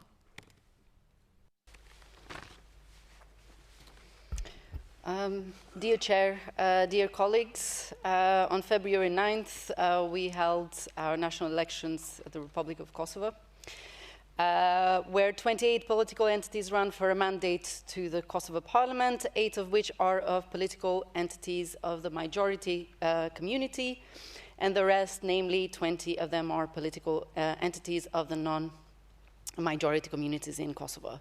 These elections were inclusive, they were free and fair, and we take pride on that. These are also the first elections since the Parliament passed a new law on general elections, and the reforms introduced amendments in higher level of transparency, which included video recording of the voting process in all polling stations across Kosovo, out-of-country voting, which includes voting in the diplomatic missions and consulate, as well as voting by mail, and increased disclosure and oversight of finances of political entities. The Republic of Kosovo values its diverse society and gives great importance in ensuring that the voices of minority communities in Kosovo is heard, and that they actively participate in the country's democracy and state-level decision-making. These rights are enshrined in our constitution, by which 20 seats are reserved for non-majority communities, 10 for the Serbian community, and 10 for other minority communities, 3 for the Bosnians, 2 for the Turkish community, 1 for the Gorani, 1 for the Roma, 1 for the Ashkali community, and 1 for the Egyptian community. And an additional seat is allocated for either Ashkali, Egyptian, or Roma, depending on the number of the votes that they receive. Moreover, the MPs of the non-majority communities have the power of veto on vital laws, which include education, defense, religion, and language. And I don't think any other country within the Balkans and in some other countries within the EU guarantee such rights to minorities. And we take pride on that. These elections, of course, were observed by local and international organizations, including the PACE delegation, and also we had a delegation from the EU. And we would like to thank the PACE delegation for taking the decision, of course, to come and observe, and for their fantastic work. And of course, many thanks to the chair, Petra Bayer, for her hard work and comprehensive report. In a week, more specifically on the 15th of April, the Republic of Kosovo president called the constitutive session to be held of the parliament. On this day, the new presidency will be elected, which will comprise of the president and 5 vice presidents. 1 will be of the majority, 2 will be of opposition, and 2, of course, of the minorities, which is guaranteed. If I may just add quickly also that we have an increase of women participation in our elections, and I'm really proud to say that in the last 3 elections that we've had, women in the party, but also in the other parties, are getting elected without the quota. Because I'm the only Kosovan that's really speaking, I just want to point out 2 things which were addressed here. 1, that the men that were arrested actually were connected to those that committed the Banjska terror attack, and weapons were found on them, knives and axes. And also, just to my colleague, when he talked about blood, yes, there was blood in that land, and it was mine and of my family. And this Sunday, my brother would have celebrated his 35th birthday, but he can't because he was killed when he was 9 years old. And I'm going to spare all of you the state in which he was killed at, and I remember to this day.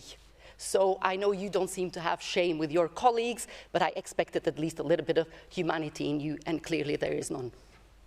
Thank you. Thank you, Mrs. Boguievchi. And now I call Larisa Miglosier from Ukraine. Thank you, Madam President. Dear colleagues, first of all, I would like to thank the Bureau and all colleagues engaged in addressing the pressing challenges facing our countries, admitted so many vital, current and urgent debates from which you can see how the world is being destabilized these days. I highlight your focus on Ukraine. The Bureau decision to participate in the Black Sea Forum in Odessa at the end of May is incredibly crucial. The Black Sea remains a critical flashpoint. Putin has not given up an idea of capturing Odessa, cutting off Ukraine and Europe from the Black Sea, weaponizing food and threatening food security issues. Odessa, which regularly suffers from attack by Russia, last month felt particularly intense Russian attack. Numerous casualties, fires, damaged houses, hotels, shops, regular attack on port infrastructure. So I urge you, colleagues, to come to Odessa on 13th of May. As your presence there will be a signal and sign of solidarity with Ukraine. It's important that we will have the Wednesday very important debate on the urgent procedures, Russia war of aggression against Ukraine, tabled by ALDE and our chair, Julian Bulai, as despite of so-called peace talks, the war of aggression grows more desperate by each day. Only over the past week, Russia has been attacking most regions of our country. Only last week, Russia used 1,300 air-navigated bombs. Only during last week, thousands of Shahed drones, dozens of missiles to attack Ukrainian town. Russia attacks become sophisticated as they improve their weapon in order to kill as much innocent civilians as possible, to destroy as much as possible infrastructure. This is a war of exhaustion. We need more systematic support from the European countries, more sanctions, more defense systems to protect our children, more military support. We have to understand Russia stops only when it is stopped. As my colleague said 3 days ago, was an unprecedented attack on Kryvyi Rog. A ballistic missile, cassette missile, struck a playground when children were there with their beloved ones on the warm eve of Friday. The day before in Sumy, 19 children were injured, wounded. Russia cruelly targeted school in the center of Sumy. This is how Russian peacefulness looks like. And now, entire so-called civilized world is listening attentively to the leader of terrorist state who demands that the abused victim property be divided and Putin be given guarantees that the victim will not protect itself or arm itself. Accountability for war crimes in Ukraine must remain at the forefront of our assembly work. Please stay in full solidarity with Ukraine and all those fighting for freedom and democracy. Thank you. Thank you, Mrs. Bilozir. Now I call Siber Arslan from Switzerland. He's not here. So I call Elvira Kovac from Serbia. Thank you, distinguished chair, dear colleagues. A number of challenges are endangering the capacity to protect the rights of persons belonging to national minorities. The twin challenge for the authorities is how to build societies in which minorities are not merely tolerated, but respected and perceived as an equal and integral part. In a word, how to achieve the full and effective equality of persons belonging to national minorities. Experience has shown that bringing legislation into line with international instruments is not sufficient to ensure the effective implementation of minority rights, especially where mindsets have not changed and minorities are still perceived as a threat. It is obvious that the establishment of an intermunicipal association in case of Pristina, the establishment of the Association of Serb Majority Municipalities, is an international obligation and the most concrete way to ensure the effective protection of the Serbian community in the northern municipalities. Unfortunately, no progress has been achieved towards the establishment of this association yet. We are noting with disappointment the unwillingness of the authorities in Pristina to take action towards the resolution of crucial issues with regard to the protection of minority rights. I would like to draw attention to the fact that electoral manipulations of the Pristina authorities in the electoral process of February 9th have now culminated in the open distortion of the electoral will of the Serbs. Although the Serb list achieved an electoral result that entitles it to all 10 guaranteed seats designated for Serb representatives, votes from exclusively Albanian populated areas have been allocated to another party that competed Serb-designated parliamentary seats. Based on this, it was announced that the Serb list would receive 9 seats, while the other party would receive 1 guaranteed seat for Serb representatives. I would like to underline that this manipulation is merely the continuation of systematic pattern of violation and suppression of human and democratic rights of Serbs in Kosovo and Metohija. During the electoral process, this policy of suppression first manifested through an attempt to block the registration and certification of the Srpska lista, followed by an effort to ban it from participating in the elections. Further evidence of these manipulations is the month-long delay in announcing official results. It is absolutely necessary to take all measures to de-escalate tensions in the north of Kosovo and Metohija and refrain from decisions which may affect the rights and living conditions of the Serb community and lead to a further deterioration of the security situation. Any solution must be based on compromise with full respect for position and interest of Belgrade also. Thank you. Thank you, Mrs. Kovac. And now I call Pavlo Bakunec from Ukraine. Thank you, Madam President, dear members of the Assembly. It's a great honor for me to be here with you in this center of democracy, dear representatives of democratic European countries. First of all, thank you, because it's great honor for me to tell to you here and tell you this word thank you. It's real that Russia decided to destroy Ukraine, destroy democracy, and destroy Europe. And we are fighting last 12 years, every day, strong Ukrainian people. And I am a member of Ukrainian delegation here. And we are here because of brave Ukrainian soldiers, because of your support, our brave Ukrainian people. That's why thank you. And my mission here to tell you truth, to tell you facts, what Russia do against Ukrainian people. And to tell the truth, last Sunday morning, when I was preparing to come here, I woke up because of sound of air alarm. It was big missile attack to Kyiv, and it was missile attack to Mykolaiv, Sumy, Kharkiv, Khmelnytsky. 2 days earlier, Russia used ballistic missiles against children in Kryvyi Rih. Missiles hit yards and children playgrounds.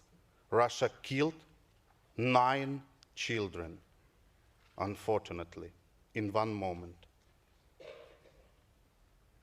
The number of air attacks in Ukraine cities is increasing. This shows the Russian real goal to continue terror, to kill Ukrainians, to destroy Ukraine, to destroy Europe. And that's why Europe must stay united. All forces, all of free democratic words should be directed to bring in peace and safety to Ukraine and to Europe. Thank you to each of you for standing with Ukraine. Thank you. Thank you, Mr. Bakunets. And now I call Gerardo Giovagnoli from San Marino. Grazie Presidente, grazie Petra. Thank you very much indeed, President. Thank you, Petra, for your work, an excellent job of work done in Kosovo, and thank you for the last 15 years working together. I was a member of the delegation that observed the elections in Kosovo, and that experience has prompted a certain number of considerations, less so on the actual functioning of democratic institutions and the vote in itself, but rather the efforts that have been deployed in recent years by Kosovo, like other countries that are not yet members of the Council of Europe, but that are attempting to become members or to join the European Union. I think the resolve and the passions are displayed by these countries when it comes to rapprochement with other institutions shows that there's not just a trend, widespread one to violate principles and values, but there's the opposite too. In other words, democracy, the rule of law, human rights continue to serve as a beacon, in particular with regard to peoples that not long ago experienced war, widespread poverty, ethnic clashes, institutional backwardness. Kosovo is one of these countries. Only 25 years ago, Kosovo was fighting for its independence. Thousands of people died in a European conflict that we tend to forget. And it's only 17 years ago that it unilaterally declared independence. In these few years, progress in terms of civil rights, the improvement of the economy, institutional efforts have been huge, and they have gone hand in hand with a considerable resolve to join multilateral organizations such as the Council of Europe. I think we realize the strength and the worth of our values on 2 occasions, unfortunately, when such values have not really come into their own, or when we start to lose or forfeit those values. In various countries, the loss of such values coincides with departure from the Council of Europe, Russia, Azerbaijan, and let us hope that the case of Georgia is not a definitive situation. I think what is happening in countries such as Kosovo and others that wish to move closer to us, I think that helps us to be more aware of what our predecessors have achieved in courageous, effective battles. I think it also enables us to be more aware of our strength and the meaning of our organization, because the memories of what it means to live under illiberal regimes, non-democratic, repressive regimes in people in such areas is still alive and very very compelling. Paradoxically, I believe we can learn more from those who are not yet members of our family than from those who challenge or vilify our values. I think the conclusions of the report on observation of the elections in Kosovo is largely positive.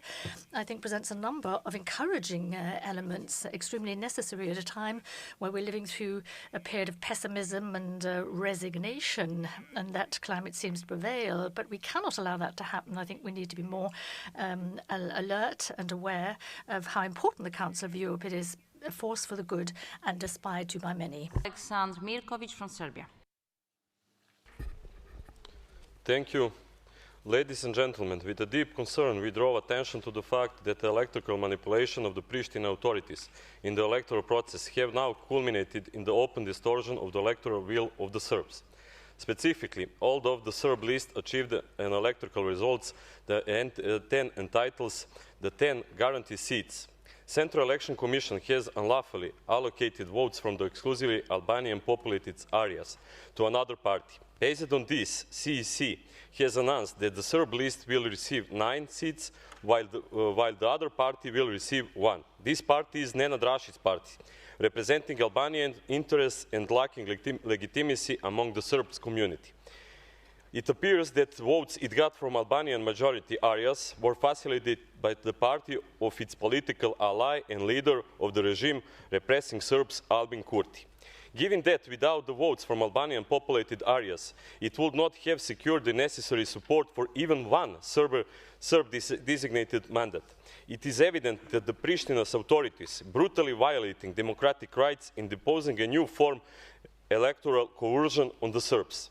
We underscore that this manipulation is merely the continuation of a systematic pattern of violation and suppression of human and democratic rights of Serbs in Kosovo and Metohija.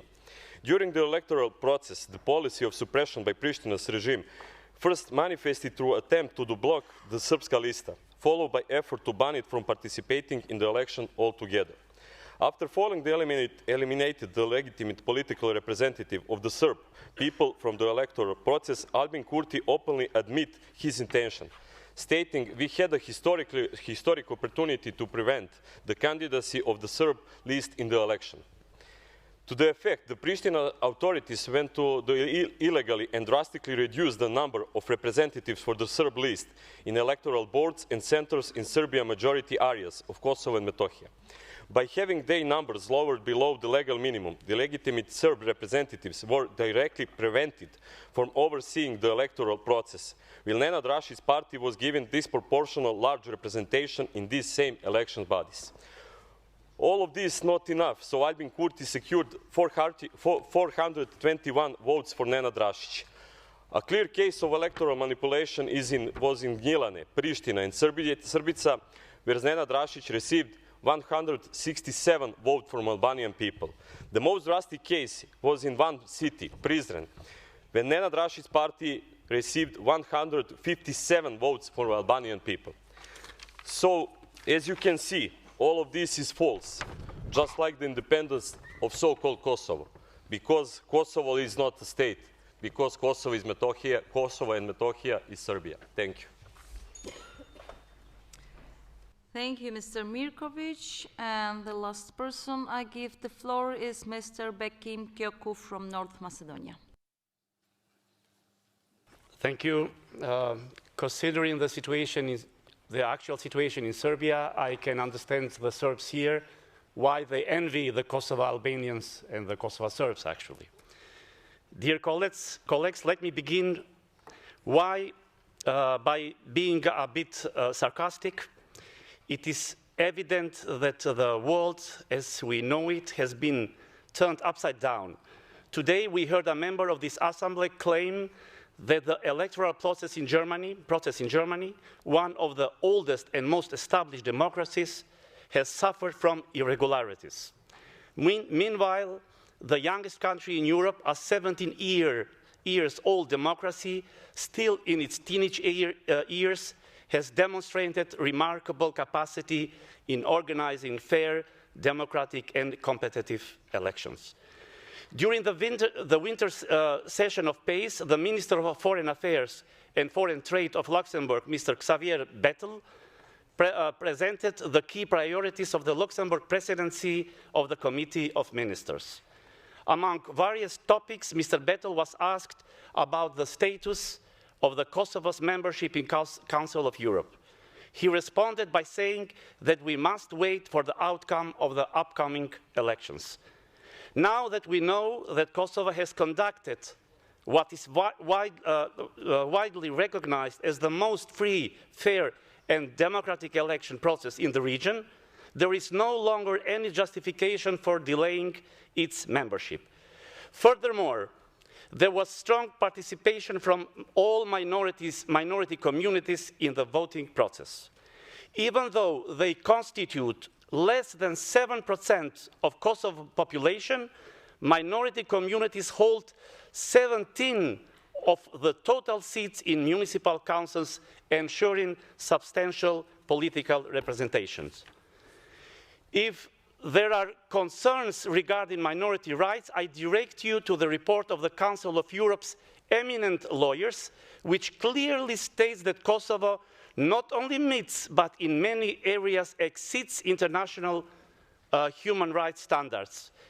If there is a sincere worry about the protection of these rights, then that further reinforces the argument for admitting the Republic of Kosovo as a full member of the Council of Europe, where these rights will be safeguarded under the highest standards through the Council and its respected tools. In recent years, Kosovo has demonstrated remarkable capacity in organizing fair and democratic elections, particularly since Albin Kurti and the Vendosian movement assumed governance 4 years ago. This has brought fresh and energizing presence to the democratic process in Kosovo. According to the VDEM Electoral Democracy Index, Kosovo ranks first in the Western Balkans in terms of democracy and is one of only 9 countries worldwide that have shown continuous progress in democratic developments. Thank you, Mr. Kyoku. And now I must interrupt the list of speakers. The speeches of members on the speakers list who have been present during the debate but have not been able to speak may be given to the table office for publication in the official report. I remind colleagues that the typewritten text can be submitted electronically if possible no later than 4 hours after the list of speakers is interrupted. And now I call Mr. Hunko to reply. You have 3 minutes. Vielen Dank, Frau. Thank you very much, Madam President. I'll speak German. At the request of Petra Bayer, who can no longer reply, once again I'd like to express her thanks to the Electoral Committee Observation Committee who is there, and express my thanks for all the different comments and questions which have been raised.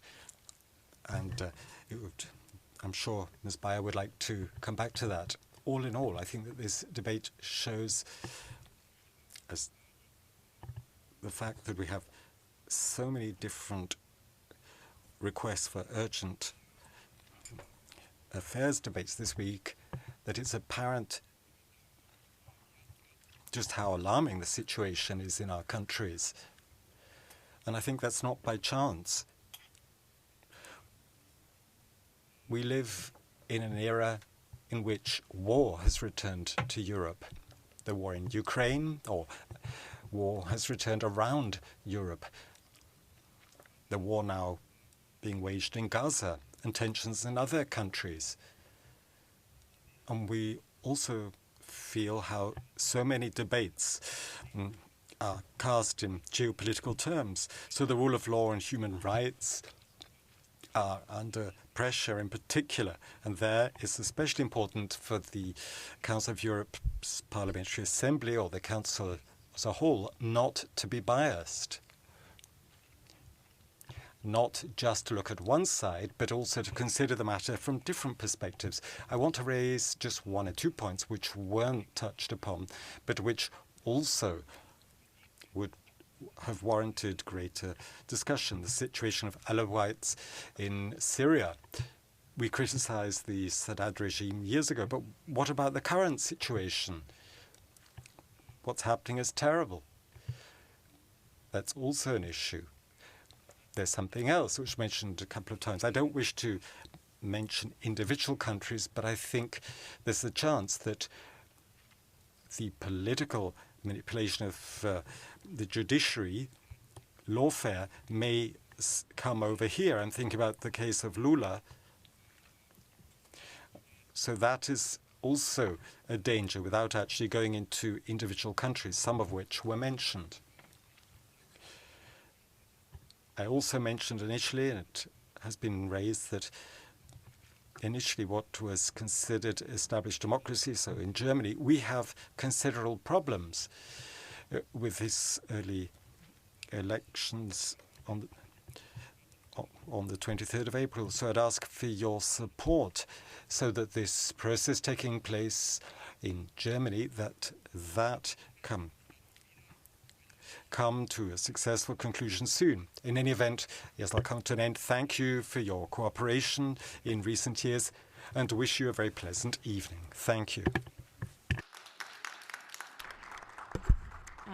Thank you. So the debate is closed now. The Bureau has proposed a number of references to committees for ratification by the Assembly. They are set out in document 16-140 and addendum. One, is there any objection to the proposed references to committees? There is no objection, so the references are approved.